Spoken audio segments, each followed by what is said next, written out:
ఏకలవ్యుడు అంటే ఒక గురువును చూసి ఆయనకి బోధించకపోయినా కూడా ఒక ఏకాగ్రతతో, ఒక పట్టుదలతో మనిషి విద్యని ఎంత దూరం వరకైనా తీసుకెళ్లగలడు అనేటువంటిది ఏకలవ్యుడి యొక్క గొప్పతనం. ఈ రోజు ఎవరైనా సరే పేదరికంలో ఉన్నటువంటి పిల్లలు గాని, సమాజంలో ఉన్నటువంటి ఆర్థిక అసమానతలను గాని మీరు లెక్క చేయకుండా ఒక యూట్యూబ్ గాని లేకపోతే పుస్తకాల రూపంలో గాని కష్టపడితే మీరు కూడా అలాంటి విగ్రహాలు పెట్టించుకునే స్థాయికి వెళ్ళగలరు అనే దానికి ఉదాహరణ.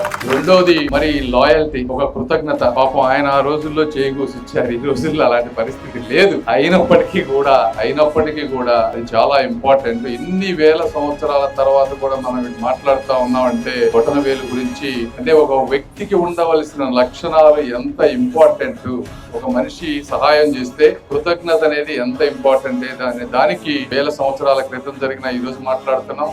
అదే విధంగా కాలం ఎంత ముందుకు వెళ్ళినా కూడా ఇంకొక 1000 సంవత్సరాల తర్వాత అయినా కూడా ఇలాంటి వ్యక్తులు జనాల హృదయాల్లో ఉంటారు.